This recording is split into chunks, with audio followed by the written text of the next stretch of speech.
vendor talk because I do never happens on its own.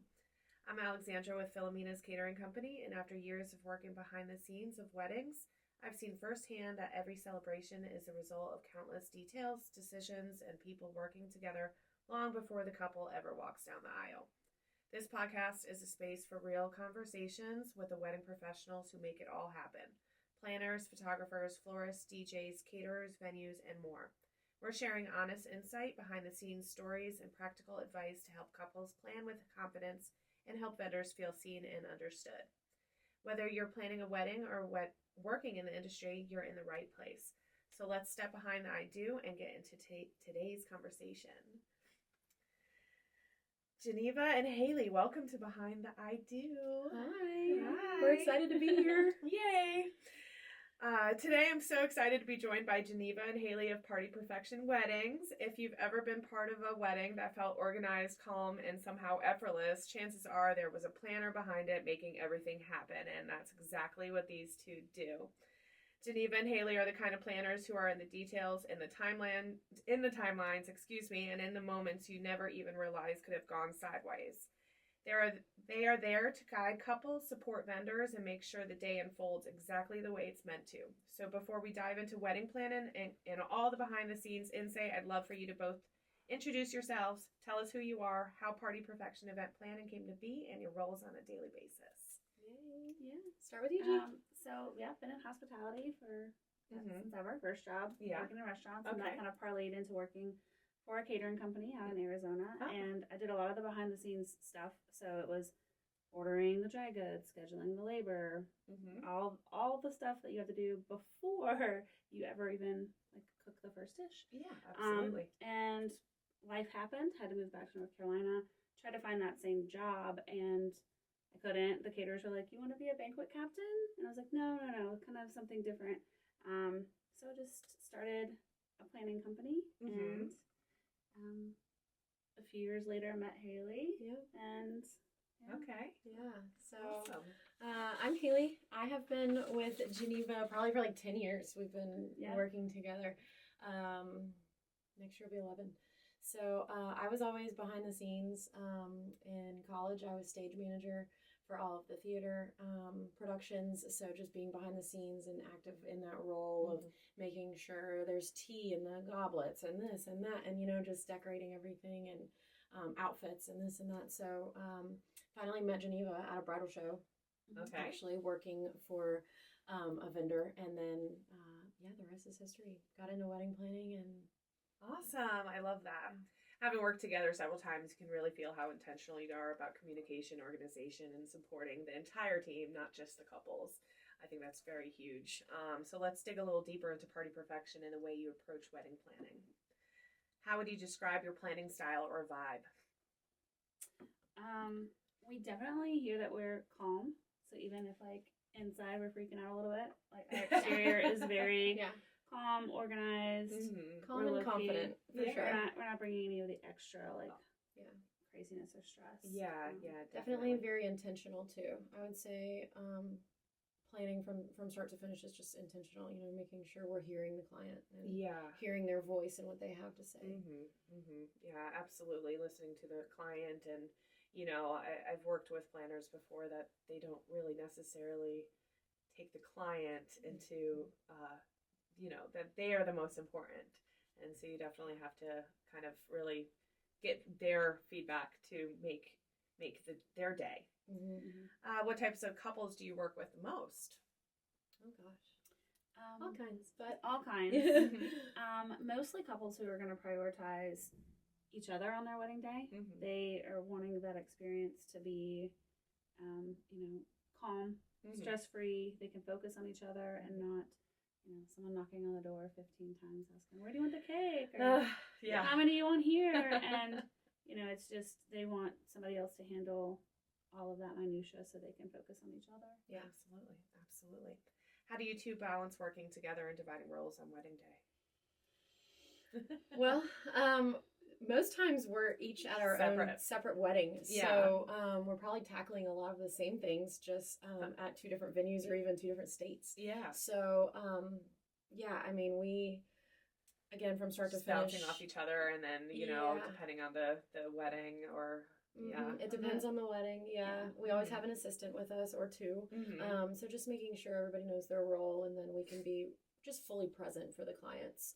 And also be present for the vendors. Absolutely. I think, you know, like you said, we try to take care of not only our clients, but our vendors and all of the guests, because it's an experience for not just the client, but everybody involved. So on the rare chance we do get to work together, it's great because our brains are kind of the same. So there's very little like, it's like, oh, she's already done that. Like, it's just like everything's checked off. So.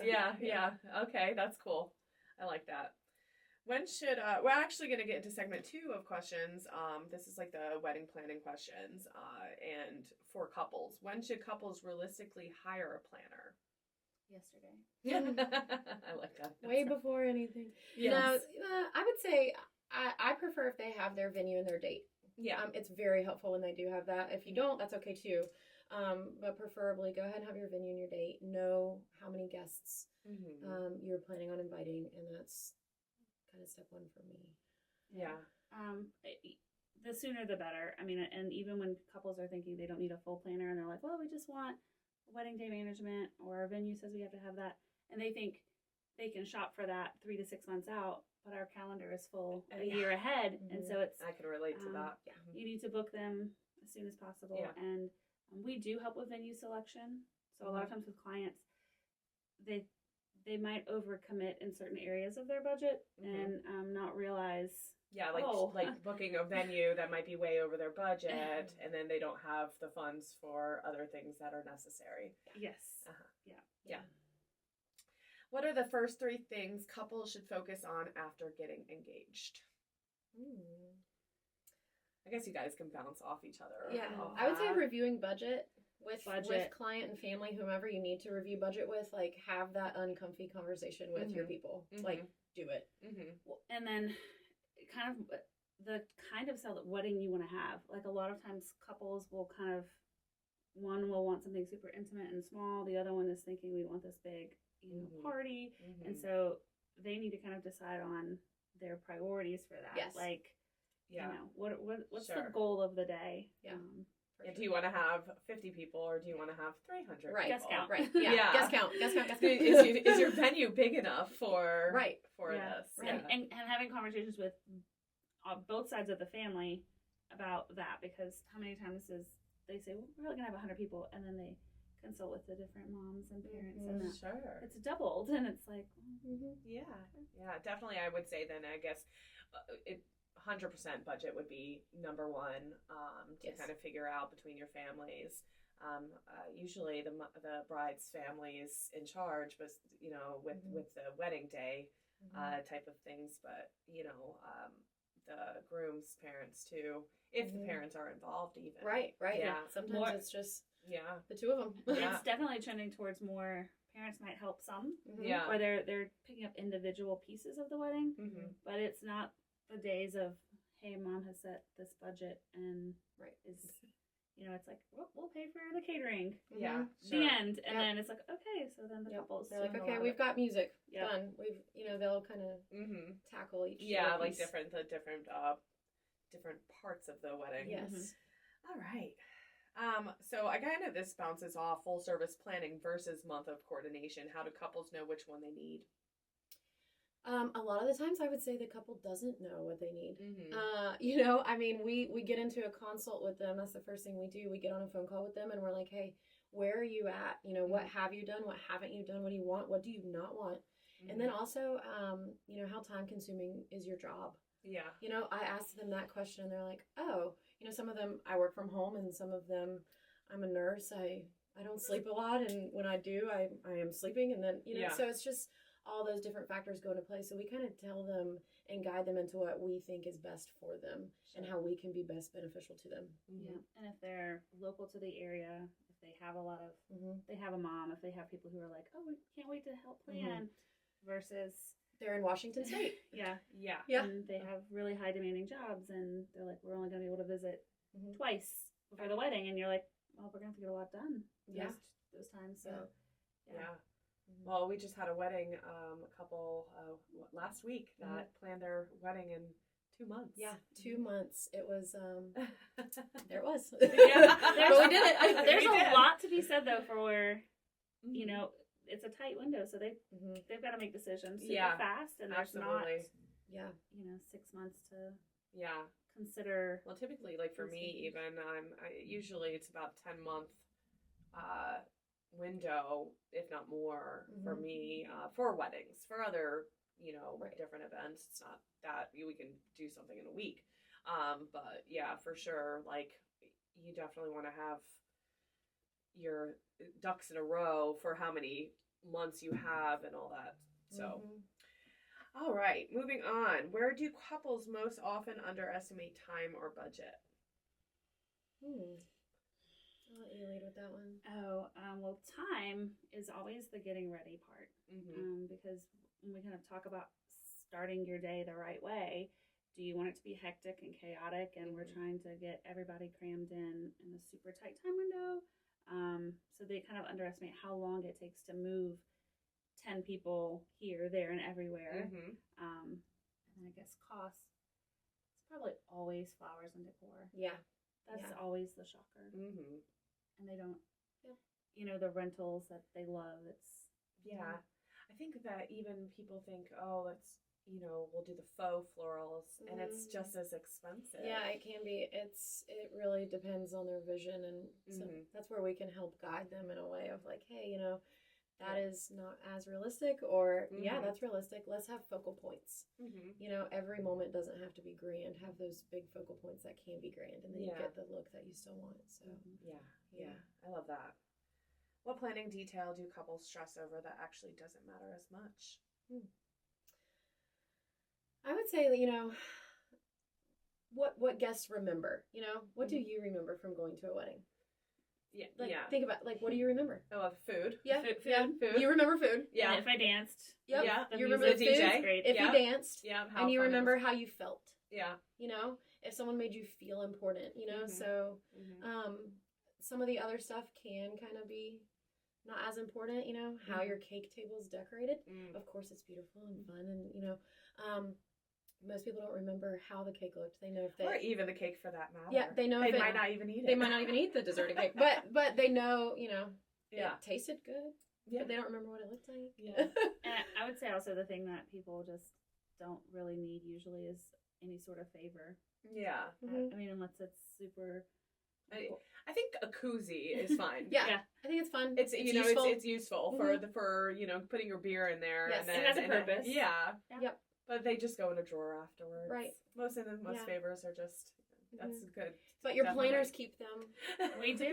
We collect them. We have a koozie wall. Yeah. We started a koozie wall. So we steal a koozie every wedding, and we put it up on our wall. Yep.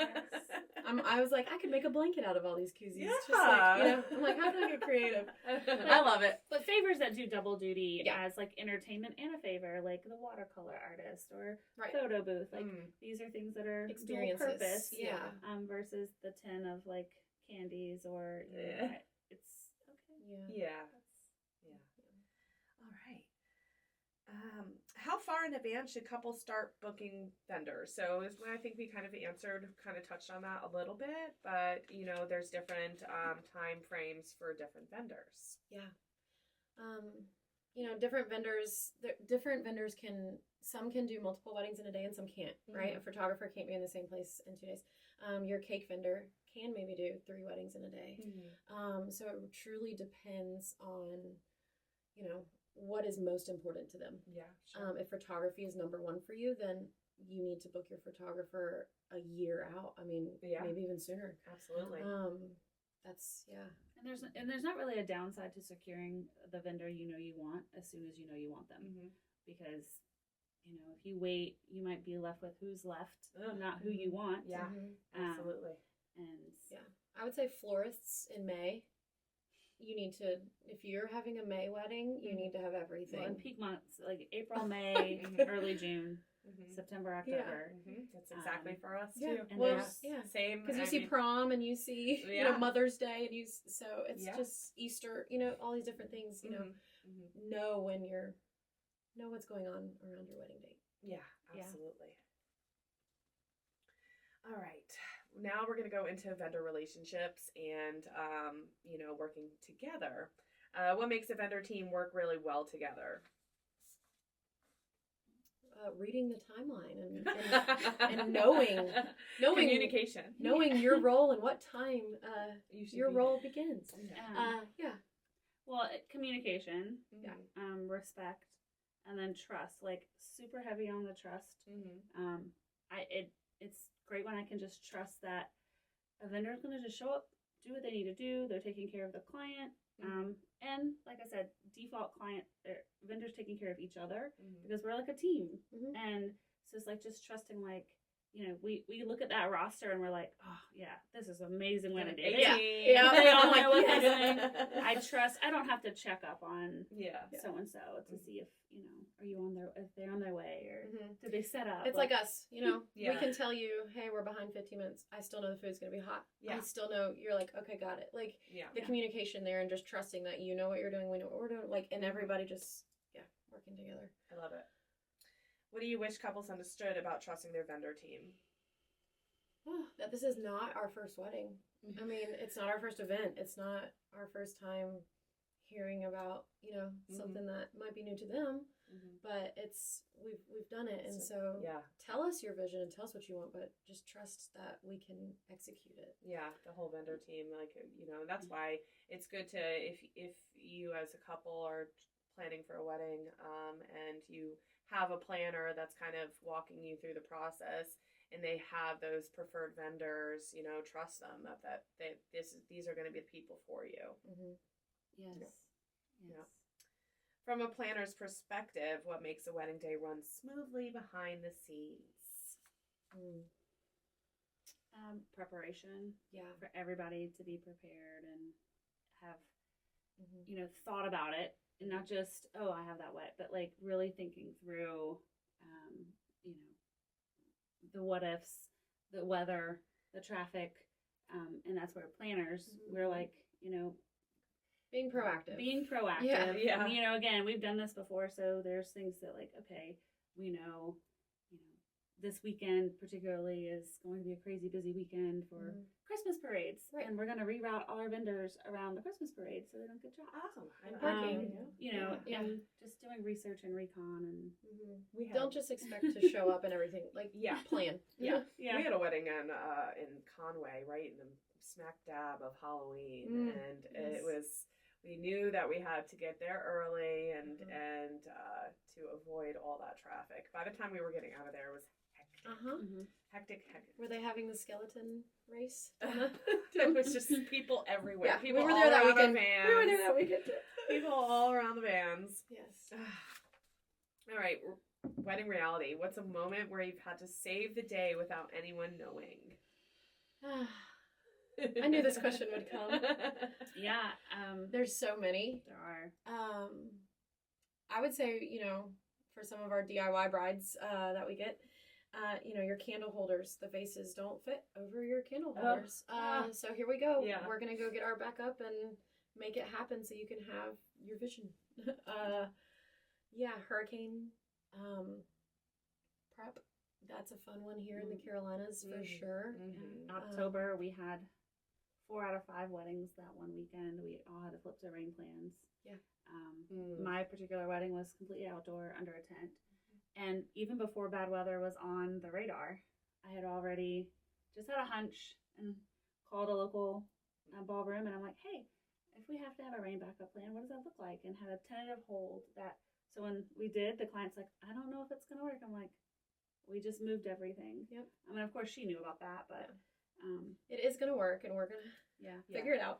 It always comes together. Yeah. And the guests, they're just like, oh, and then boom, they just show up, and they show up somewhere new, and it all happens.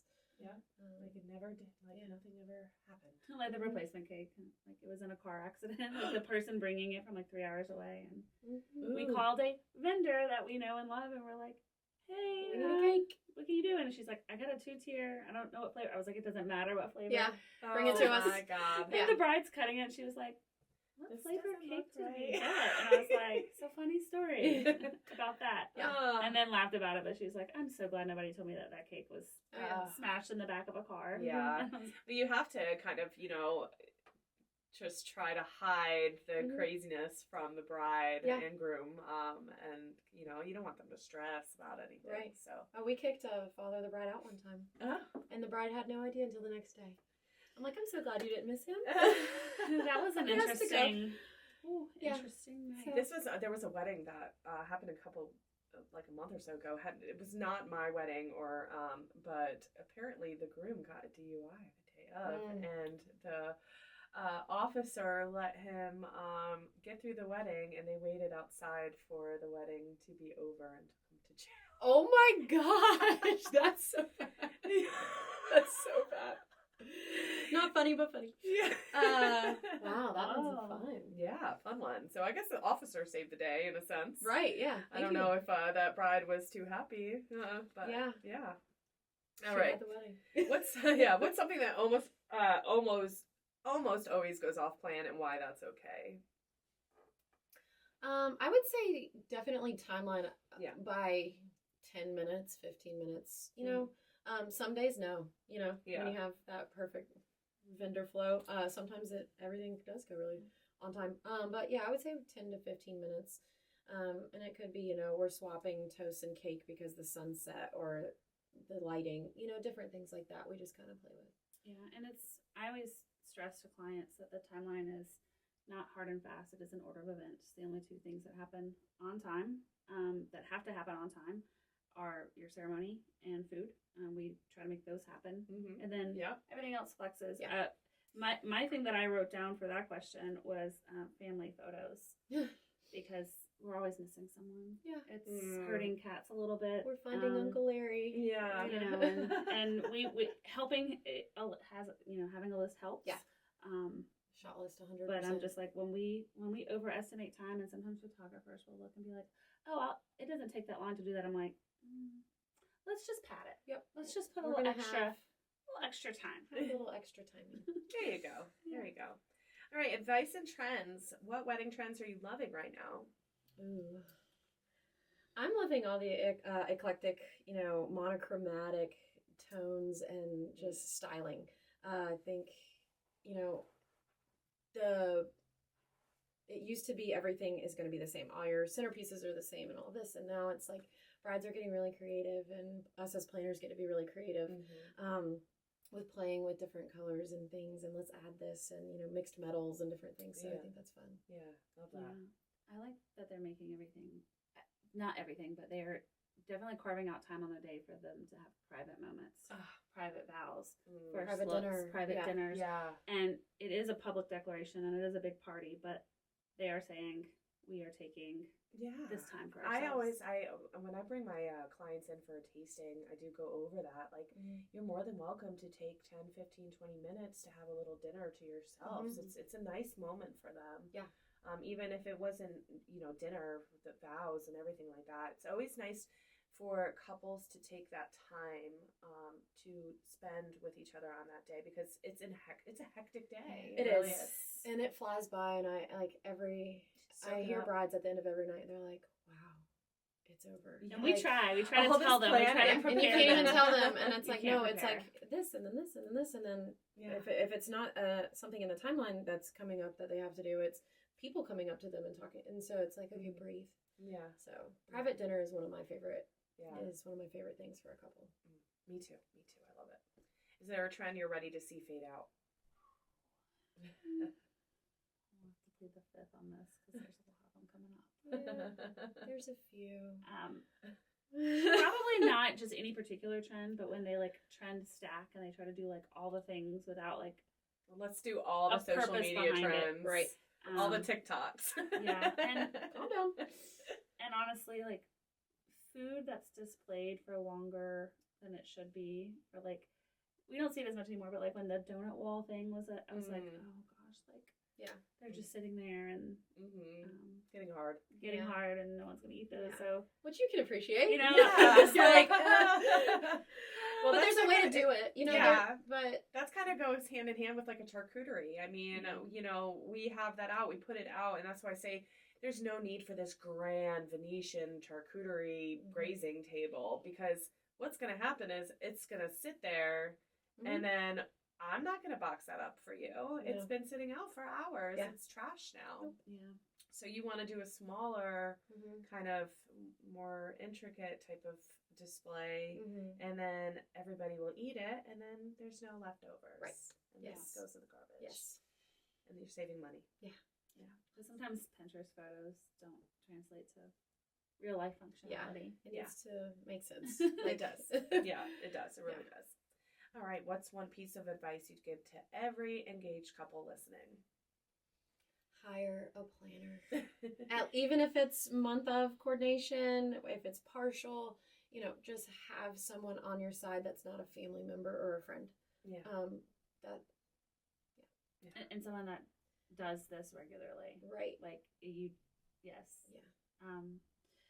And then to pause for a minute, like after you get engaged, like a lot of people will rush into things, and I hear, and I'm not saying regret, but like they're like, oh, we got caught up, and then we booked this place, and you know, they were hearing everybody's, you know, input and advice, and they really just didn't stop for a second to say, what do we want? How much can we spend? What are the options out there? Like, let's just pause for a moment. Just be intentional. Yeah. Again. Absolutely. All right, before we wrap things up, I want to have a little fun and put on your wedding planner hats. This next part is all about those quick decisions you make 100 times on a wedding day. No overthinking, no explanations, just your gut reaction. Okay? Ready? Big wedding or intimate wedding? Intimate. Big. Indoor or outdoor ceremony? Outdoor. With an indoor backup. Yeah. Outdoor. Okay. First look or aisle reveal? First look. First look. Yeah, I like the first look. Yeah. I think it's really intimate. Live band or DJ? DJ. It's really hard for me as a music person. I both, but live music. Yeah, I agree there too. It's so, I don't know, there's something about a live band that just turns up the fun. It just turns up the party. Yeah. Plated dinner or buffet? Plated. I like both. I'm gonna go. It depends on the venue. 100%. Yeah. So buffet for that. Okay. Neutral tones or bold colors? Bold colors. Both. If you do neutral right, you can really do it. Yeah. And both. Okay. Overthinker, Haley. Yeah. I can't decide. Family questions or vendor questions? Vendor questions. Yeah. I'll take vendors all day. Full planning or month of? Full. Okay. Timeline changes or seating chart changes? Timeline. Yeah. Timeline. I would say same. Morning setup or late night tear down? Morning. Late night. Let's break it down. Yeah. Detailed timeline or go with the flow? Timeline. Oh yeah. my gosh. Yeah. Champagne tower or signature cocktail? Signature cocktail. Yeah, that was, I would definitely go with signature cocktail as well. I think this can go for either you or the bride. Sneakers or heels on wedding day? Sneakers. For brides and for us. Yeah. And you and everyone else. Yeah. Everyone needs a shoe change. Yeah. We hand out so many Band-Aids and flip-flops and like... Yeah. Breaking your shoes. There's a fun advice. Yes. All right. Well, that kind of, that ends that segment. And we're just going to kind of do a little outro here. Where can couples and vendors find you online? PartyPerfectionWeddings.com. We are also Instagram and TikTok. Yes, we're growing our TikTok. Good job, Haley. Yes, I love it. What services do you offer and where do you work? Services, I mean, all services, you know. Full planning, partial planning, wedding day management. Proposals, you know, we can do any of it. And then, what was the next part? where do you work? Like, where's a lot? I know that you both North Carolina and South Carolina. Yeah. So where's like your main areas that you tend to be? Yeah, usually East Coast. Basically, Highway 17. Like, just that corridor. All the way up. Yeah, a little. We go inland. We go coastal Carolinas. Yeah. Yeah, I probably if someone hired you on the West Coast, I mean, Well, also, we've been to Asheville, Charlotte. Raleigh, so anywhere, Virginia, you can find them anywhere. Yeah, anywhere. Come find us. You both show how much care and intention goes into wedding planning long before the day itself, and that's what this podcast is about, highlighting the people behind the scenes who help bring it all together. That leads perfectly into our next episode, where we'll be continuing this conversation from another essential perspective. Next week, I'll be sitting down with Devin Hawley, a wedding photographer whose work is incredibly detail-driven and beautifully moody. We'll be talking about how photography impacts the flow of a wedding day, how couples can plan their timelines with photos in mind, and the behind-the-scenes moments photographers see that most people never realize. Haley and Geneva, thank you so much for being here and for sharing your experience, your insight, and everything that goes behind the scenes of a wedding day. The work you do behind the scenes truly makes a difference. I'm so glad you helped kick off this podcast. Yay! Thank you for to everyone. Yay! To everyone listening, thank you for being here. If you enjoyed this episode, be sure to subscribe and share it with someone who's planning a wedding or working in the industry, because at the end of the day, I do never happens on its own. I'll see you next time on Behind the I Do Better.